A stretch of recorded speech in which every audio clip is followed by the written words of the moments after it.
नमस्कार विद्यार्थी मित्रांनो, मी महेश सावंत.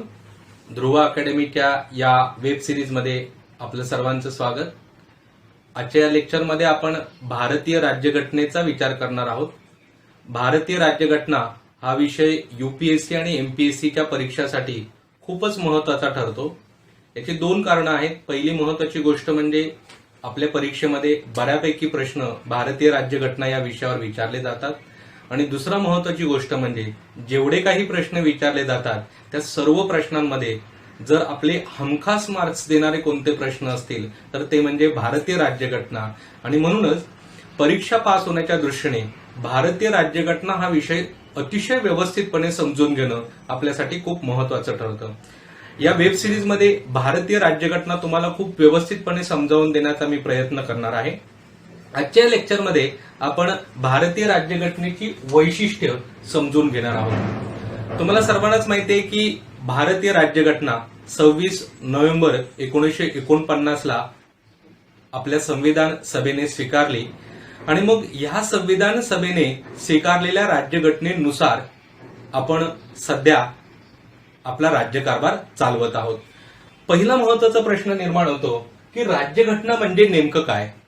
तर विद्यार्थी मित्रांनो, राज्यघटना म्हणजे अशा नियमांचा संग्रह की ज्याद्वारे राजकीय व्यवस्थेला नियंत्रित केलं जातं आणि ज्याद्वारे राजकीय व्यवस्था आणि नागरिक यांच्यामधला परस्पर संबंध निश्चित केला जातो. ही राज्यघटना खूपच महत्वाची असते. याचं कारण आपल्याला एक प्रश्न पडतो की राज्यघटनाची नेमकी आवश्यकता काय? तर राज्यघटना जर नसेल तर राज्यकर्ते निरंकुश ठरतील, आणि जर राज्यकर्ते निरंकुश ठरतील तर जनतेला न्याय, समानता ह्या गोष्टी मिळणारच नाहीत.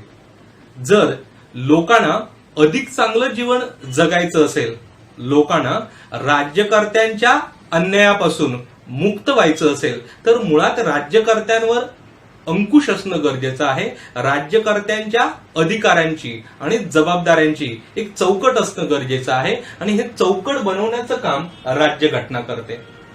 आणि म्हणूनच जेव्हा भारताला स्वातंत्र्य मिळालं तेव्हा भारतीय स्वातंत्र्य लढ्याच्या नेत्यांनी पहिलं महत्वाचं काम कोणतं केलं असेल तर ते म्हणजे भारतासाठी राज्यघटना निर्माण करणे. भारताच्या राज्यघटनेचं एक महत्वाचं वैशिष्ट्य म्हणजे भारतीय राज्यघटना ही सार्वभौम घटना मंडळाने निर्माण केलेली आहे. आता हे सार्वभौम घटना मंडळ म्हणजे काय? तर सार्वभौम या शब्दाचा अर्थ आहे इंग्लिशमध्ये ज्याला आपण सॉव्हेरिन असं म्हणतो. या सॉव्हेरिन शब्दाचा अर्थ आहे free from any external influence, म्हणजे कोणत्याही बाह्य प्रभावापासून मुक्त. भारतीय संविधान सभा ज्यांनी भारताची राज्यघटना निर्माण केली ही कोणत्याही बाह्य प्रभावापासून मुक्त होती. आता ह्या प्रश्नावर ह्या संदर्भात अनेक विज्ञानांची वेगवेगळी मतं आहेत.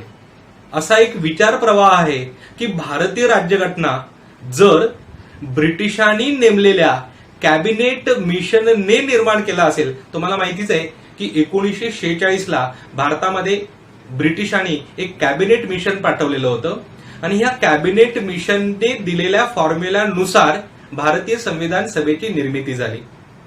आणि म्हणूनच काही विचारवंतांचं असं मत आहे की भारतीय संविधान सभा ही सार्वभौम नव्हती, कारण ती इंग्रजांनी निर्माण केलेल्या कॅबिनेट मिशन द्वारे काम करत होती.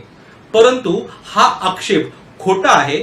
याचं कारण 14 ऑगस्ट 1947 आपल्या संविधान सभेने असा एक ठराव पारित केला, आणि त्या ठरावाद्वारे संविधान सभेने स्वतःला सार्वभौम घोषित केलं. म्हणजे कोणत्याही कारणाने संविधान सभा ब्रिटिशांच्या अंमलापासून मुक्त झाली, आणि अशा ब्रिटिशांच्या अंमलापासून मुक्त झालेल्या संविधान सभेने आपल्या घटनेची निर्मिती केली. आणि म्हणूनच आपण म्हणतो की भारतीय घटना ही सार्वभौम घटना मंडळाने निर्माण केलेली आहे, आणि म्हणूनच हे आपलं महत्वाचं वैशिष्ट्य ठरतं. तुम्हाला माहितीच असेल की 1928 साली जेव्हा सायमन कमिशन आलं, त्या सायमन कमिशनवर सर्व भारतीय पक्षांनी त्याला विरोध केलेला होता, आणि त्यावेळी भारतीयांची मागणी होती की भारतासाठी कायदा भारतीयांनीच बनवावा. हे पहिल्यांदा कधी सिद्ध झालं तर आपल्या राज्यघटनेने सिद्ध झालं, कारण त्याच्या आधी आलेले सर्वच्या सर्व कायदे हे ब्रिटिशांनी बनवलेले कायदे होते आणि म्हणूनच हा कायदा, ही राज्यघटना भारतीय आपलं एक महत्वाचं वैशिष्ट्य ठरतं. दुसरं महत्वाचं वैशिष्ट्य आहे ते म्हणजे सातत्य. भारतीय राज्यघटनेचं सातत्य हे वैशिष्ट्य आहे. म्हणजे काय तर लक्षात घ्या की भारतीय राज्यघटना ही त्याच्या आधी चालत आलेल्या ब्रिटिशांच्या काळातल्या कायद्यांचा एक पुढचा टप्पा आहे.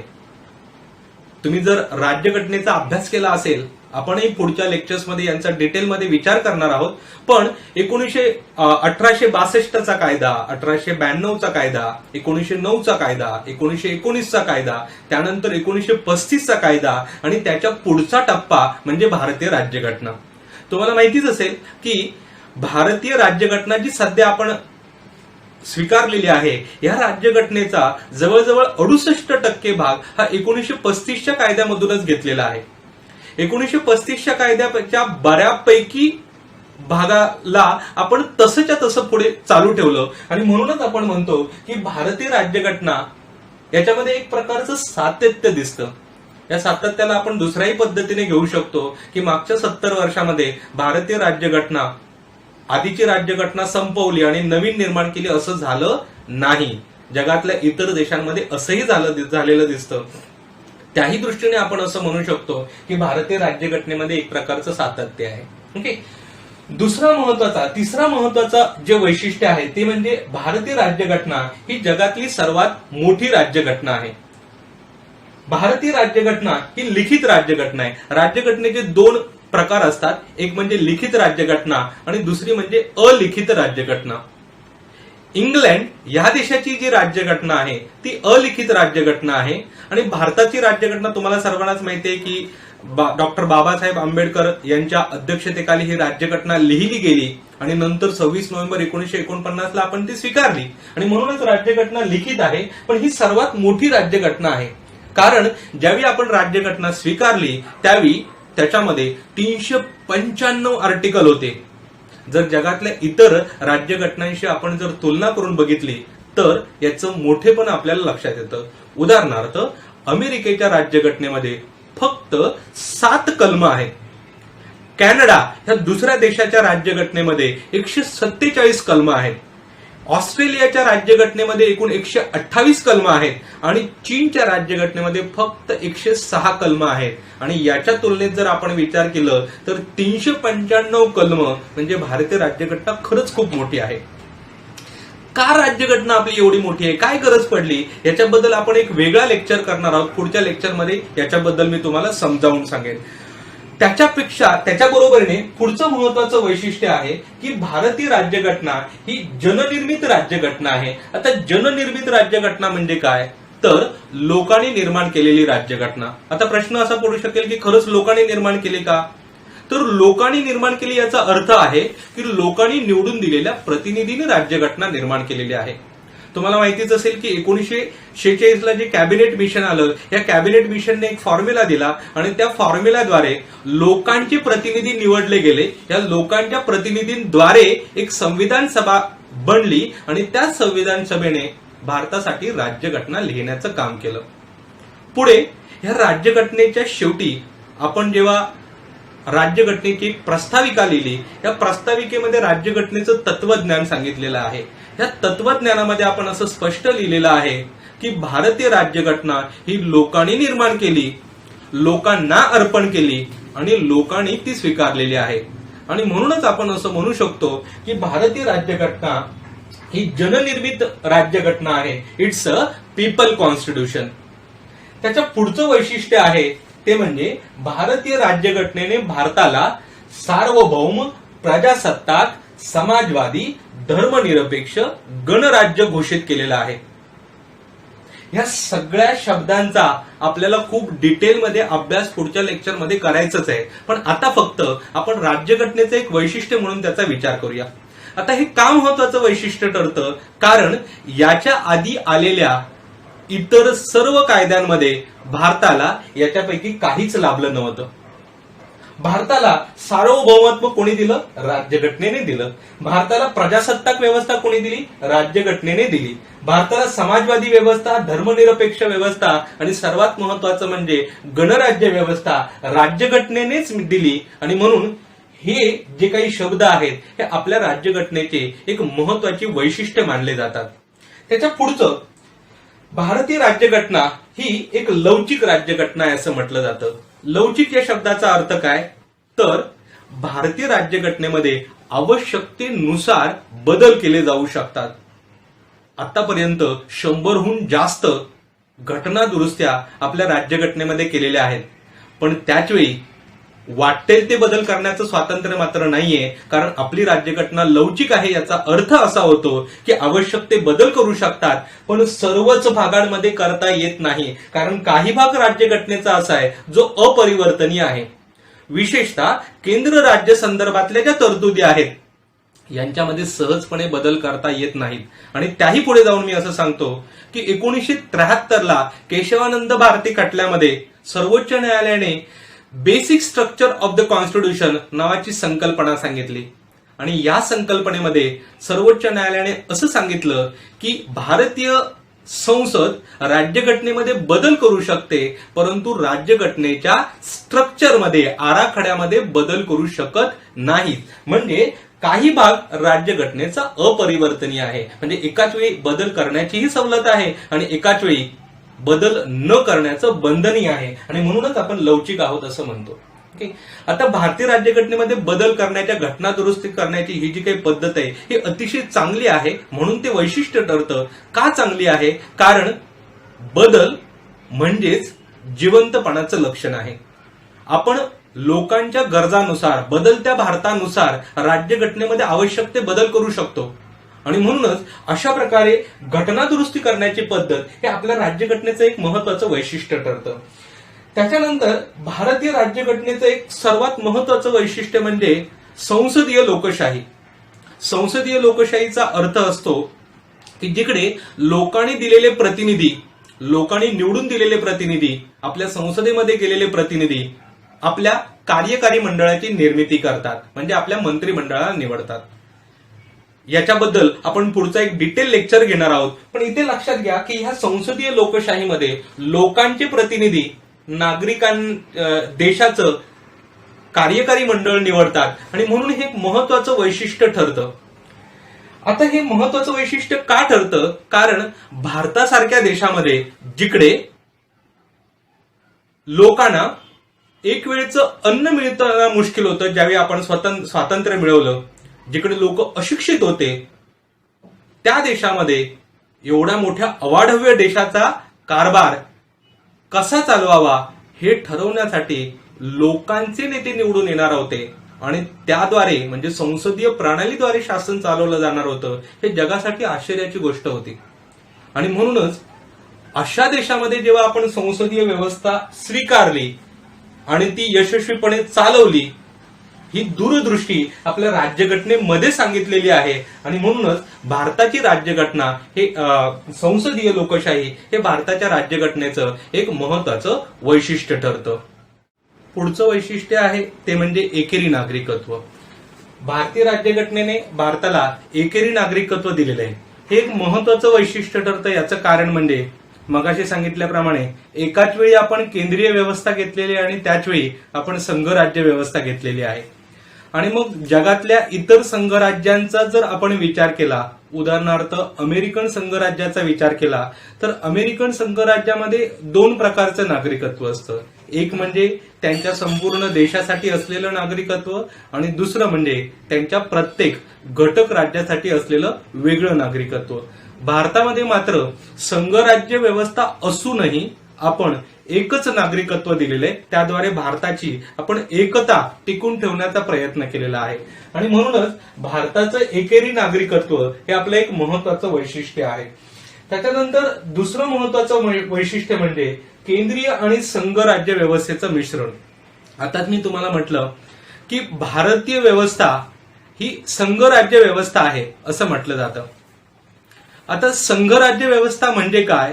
तर ह्या व्यवस्थेमध्ये दोन प्रकारची शासन प्रणाली असते. संपूर्ण देशासाठी केंद्रीय शासन प्रणाली, जसं आपण केंद्रीय संसदीय व्यवस्था आहे, ओके. आणि दुसरं, प्रत्येक घटक राज्यासाठी एक राज्यासाठी वेगळी शासन प्रणाली असते. म्हणजे दोन शासन जिकडे असतात, एक केंद्र आणि दुसरं राज्य, अशा प्रकारच्या व्यवस्थेला संघराज्य व्यवस्था असं म्हणतात.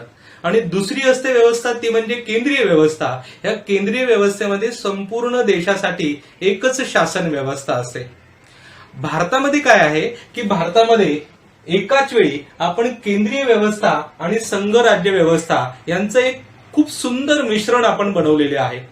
सर्वसाधारण परिस्थितीमध्ये आपण संघराज्य व्यवस्थेप्रमाणेच वागतो, पण जर देशावर काही संकट आलं तर मात्र आपण पूर्णपणे केंद्रीय व्यवस्थेमध्ये रूपांतरित होऊ शकतो. आणि म्हणूनच ह्या अशा सुंदर मिश्रणामुळे हे आपलं एक महत्वाचं वैशिष्ट्य ठरतं. याच्याबद्दल आपल्याला एक पूर्ण स्वतंत्रपणे लेक्चर घ्यायला लागेल. हा लेक्चर तुम्ही जरूर ऐका. त्याच्या पुढचं जे वैशिष्ट्य आहे ते म्हणजे लोककल्याणकारी राज्य. भारतीय राज्याच्या निर्मितीचा संकल्प करतानाच आपण भारताचं राज्य, ही राजकीय व्यवस्था भारतातल्या नागरिकांसाठी, सर्वसामान्य लोकांच्या उद्धारासाठी वापरायचंय हे आपलं एक संकल्पना निश्चित होती. आणि त्यामुळेच आपण राज्यघटना अशा पद्धतीने बनवलेली आहे की ज्यामुळे समाजातल्या प्रत्येक घटकाचा फायदा होईल, प्रत्येक घटकाला स्वतःचा विकास करण्याची पूर्ण संधी मिळेल. आणि यासाठीच, या लोककल्याणकारी राज्याच्या निर्मितीसाठीच आपण आणखीन एक महत्वाचं वैशिष्ट्य आपल्या राज्यघटनेमध्ये जोडलं, ते म्हणजे मूलभूत हक्क आणि नीतिदर्शक तत्व. आता हे मूलभूत अधिकार हे सुद्धा आपलं एक महत्वाचं वैशिष्ट्य ठरतं. हे महत्वाचं वैशिष्ट्य का ठरतं याचं कारण म्हणजे भारताच्या राज्यघटनेच्या भाग 3 मध्ये कलम 12 ते कलम 35 या भागामध्ये ही मार्गदर्शक तत्व दिलेली आहेत. आता हे का महत्वाचं ठरतं, कारण याच्या आधी इंग्रजांच्या राज्यामध्ये आपले स्वातंत्र्य सैनिक इंग्रजांजवळ या मूलभूत हक्कांचीच मागणी करत होते. 1928च्या नेहरू रिपोर्टमध्ये आपण मूलभूत हक्क सामावलेले होते, पण इंग्रजांनी मात्र अगदी स्वातंत्र्य मिळेपर्यंत भारतीयांना त्यांचे मूलभूत हक्क बिलकुल दिले नाहीत. मग भारतीयांना पहिल्यांदा मूलभूत हक्क कोणी दिले असतील तर ते म्हणजे आपल्या राज्यघटनेने. आणि म्हणूनच आपण असं म्हणू शकतो की राज्यघटनेने आपल्याला पहिल्यांदा मूलभूत अधिकार दिले, आणि ह्या मूलभूत अधिकारांचा स्वीकार राज्यघटनेमध्ये हे त्याचं एक महत्वाचं वैशिष्ट्य ठरतं. पण राज्यघटना फक्त मूलभूत अधिकार देऊन थांबले नाहीत, तर हे मूलभूत अधिकार नागरिकांना कशा पद्धतीने मिळतील, त्यासाठी राजकीय व्यवस्थेने कशा प्रकारे काम करायला पाहिजे यासाठी त्यांनी मार्गदर्शन सुद्धा केलेलं आहे. आपल्या राजकीय व्यवस्था चालवताना शासन प्रणालीने कोणती नीती अंमलावी यासाठी काही मार्गदर्शक तत्व आपल्या राज्यघटनेमध्ये सामावलेली आहेत. भारतीय राज्यघटनेप्रमाणेच आयर्लंडच्या राज्यघटनेमध्ये सुद्धा, या दोनच राज्यघटनांमध्ये खरं तर अशा प्रकारची मार्गदर्शक तत्व आहेत, आणि ह्या आयर्लंडच्या राज्यघटनेकडूनच आपण ही नीतिदर्शक तत्व स्वीकारलेली आहेत. आणि ही नीतिदर्शक तत्व आपल्या राज्यघटनेचं एक महत्वाचं वैशिष्ट्य ठरतं. या सगळ्याच भागांवर आपण पुढच्या लेक्चर्समध्ये इन डिटेल बोलणार आहोत, पण आजच्या लेक्चरमध्ये आपण यांचा फक्त राज्यघटनेची वैशिष्ट्य म्हणून विचार करूया. याच्या पुढचं जे वैशिष्ट्य आहे ते म्हणजे न्यायालयाची आणि संसदेची सर्वोच्चता. हे एक खूप महत्वाचं वैशिष्ट्य ठरतं. याचं कारण अगदी जगातल्या सर्वात महत्वाच्या मानलेल्या लोकशाही देशांमध्ये, अगदी अमेरिकेमध्ये सुद्धा एवढं सुंदर मिश्रण नाही आहे. ओके, अमेरिकन राजकीय व्यवस्थेमध्ये न्यायालयाचं वर्चस्व दिसतं, तर इंग्लंडच्या राजकीय व्यवस्थेमध्ये आपल्याला शासन म्हणजे संसदेचं वर्चस्व दिसतं. पण भारतामध्ये मात्र एकाच वेळी आपण न्यायालयाचं स्वातंत्र्य, आपल्याकडे न्यायालय संसदेच्या किंवा मंत्रिमंडळाच्या नियंत्रणात नाही, ते पूर्णपणे मुक्त आहे. आणि त्याचबरोबरीने न्याय व्यवस्था कोणत्याही प्रकारे कार्यकारी मंडळाला किंवा कायदे मंडळाला काम करण्यापासून परावृत्त किंवा प्रभावित करू शकत नाही. आणि म्हणूनच आपण असं म्हणू शकतो की हे जे सुंदर बॅलन्स आपण साधलेलं आहे, त्यामुळे न्यायालयाची आणि संसदेची सर्वोच्चता एकाच वेळी साधणं हे आपल्या राज्यघटनेचं एक महत्वाचं वैशिष्ट्य ठरलेलं आहे, जे इतर कोणत्याही राज्यघटनेमध्ये नाही. त्याच्या पुढे जाऊन भारतीय समाजास अनुकूल अशी आपण राज्यघटना बनवण्याचा प्रयत्न केलेला आहे. यासाठी आपण जगातल्या सर्वच्या सर्व राज्यघटनांमध्ये जे जे काही चांगलं होतं, जे जे भारतीय समाजास भारतीयांच्या विकासासाठी अनुकूल आहे, ते सगळं आपण घ्यायचा प्रयत्न केला. खरं तर ह्या वैशिष्ट्यामुळेच भारतीय कॉन्स्टिट्यूशनला टीकाकार बॉरोड बॅग्स असंही मानतात. म्हणजे वेगवेगळ्या ठिकाणाहून आपण काहीतरी गोळा करून आणलं म्हणून बॉरोड बॅग असं म्हटलं जातं. पण असेल आपली बॉरोड बॅग, पण तरीही हे जे काही मिश्रण आपण साधलेलं आहे हे अतिशय सुंदर साधलेलं आहे. It is a patch work, but it is a beautiful patch work असं डॉक्टर बाबासाहेब आंबेडकर याला म्हणतात. त्याच्या पुढे हे समाजास अनुकूल आहेत, त्याचबरोबरीने स्वतंत्र न्यायपालिका हे आपलं एक महत्वाचं वैशिष्ट्य ठरतं. हे स्वतंत्र न्यायपालिका का महत्वाचं वैशिष्ट्य ठरतं? रादर आपल्या न्यायपालिकेबद्दल दोन महत्वाच्या गोष्टी सांगू इच्छितो. पहिली गोष्ट म्हणजे आपली न्यायपालिका स्वतंत्र आहे आणि त्याचवेळी ती इंटिग्रेटेड आहे, म्हणजे ती एकात एक गुंफलेली आहे. केंद्रीय व्यवस्था, राज्य आणि अगदी तालुका लेवल पर्यंत असलेली ही जी सगळी न्यायपालिका हे एकाच व्यवस्थेचा भाग आहे. हे का महत्वाचं ठरतं? कारण मगाशी सांगितलं की आपण संघ राज्य व्यवस्था आहोत. अमेरिकेसारख्या संघ राज्य व्यवस्थेमध्ये प्रत्येक राज्याची न्याय व्यवस्था ही परस्परांहून भिन्न असते. पण भारतामध्ये मात्र संपूर्ण भारतामध्ये एकच न्याय व्यवस्था आहे जी आपल्या सर्वोच्च न्यायालयाच्या नियंत्रणाखाली चालते आणि ती कोणत्याही दबावापासून मुक्त आहे. ना संसदेच्या दबावाखाली, ना केंद्रीय मंत्रिमंडळाच्या म्हणजे कार्यकारी मंडळाच्या दबावाखाली. आणि म्हणूनच एक आपलं महत्वाचं वैशिष्ट्य आहे. आणि शेवटचं आणि सर्वात महत्वाचं वैशिष्ट्य म्हणजे भारतीय राज्यघटना ही एकाच वेळी निरंकुशवाद, उदारमतवाद आणि समाजवाद यांचं मिश्रण आहे. 16व्या शतकातला निरंकुशवाद का महत्वाचा होता? कारण एवढ्या विशाल देशासाठी, एवढ्या वैविध्यपूर्ण विविधतेने नटलेल्या देशामध्ये जर सरकार कोणाच्या तरी दबावाखाली काम करत असेल, शासन प्रणाली कोणाच्या तरी दबावाखाली काम करत असेल, तर या विविधतेला एकत्र ठेवणं शक्य नाही. आणि या विविधतेने नटलेल्या देशामध्ये सर्वच नागरिकांना न्याय, समानता, बंधुता देणं शक्य नाही. आणि म्हणूनच एकाच वेळी आपण उदारमतवादही स्वीकारला आणि त्याचवेळी निरंकुशवादाचाही स्वीकार केला. त्यासाठीच आपण सार्वभौम ठरवलं आपल्या देशाला. दुसरीकडे 19व्या शतकातील उदारमतवाद आणि समाजवाद या महत्वाच्या संकल्पना आपण स्वीकारल्या. कारण उदारमतवादाच्या द्वारे आपण समाजातल्या सगळ्याच्या सगळ्या घटकांना विकासाची संधी देतो आणि समाजवादाच्या आधारे आवश्यक तिकडे सरकारला कठोर निर्णय घ्यायची आपण सवलत देतो. आणि याचमुळे समाजातल्या सगळ्या घटकांचा आपण विकास करण्याचा प्रयत्न करतो. आपण 16 महत्वाच्या वैशिष्ट्यांचा आज आपण विचार केला. ह्या सगळ्याच्या सगळ्या वैशिष्ट्यांवर तुम्हाला काय प्रकारचा प्रश्न येईल? तर पहिली गोष्ट म्हणजे अशा प्रकारचा प्रश्न विचारू शकतील की 4 तुम्हाला वैशिष्ट्य देतील, त्याच्यातलं एखादं वैशिष्ट्य नसेल आणि तुम्हाला सांगतील की खालीलपैकी कोणतं भारतीय राज्यघटनेचं वैशिष्ट्य आहे ते सांगा. किंवा या कोणत्याही राज्यघटनेबद्दल तुम्हाला प्रश्न विचारतील की समाजवादाचा नेमका अर्थ काय, किंवा मगाशी आपण मूलभूत न्यायालयाची व संसदेची सर्वोच्चता विचारली, तर मग हे आपल्या राज्यघटनेची जी वैशिष्ट्य आहे हे कशा प्रकारे साध्य केलेलं आहे याच्याबद्दल तुम्हाला विचारू शकतील. ह्या सगळ्याच्या सगळ्या भागांबद्दल आपण पुन्हा स्वतंत्र वेगळ्या लेक्चरमध्ये बोलणारच आहोत. पण आजचा हा लेक्चर तुम्हाला जर आवडला असेल तर नक्कीच तो शेअर करा आणि कमेंटमध्ये तुमची प्रतिक्रिया लिहा. पुन्हा एकदा महेश सावंत, ध्रुव अकॅडमी.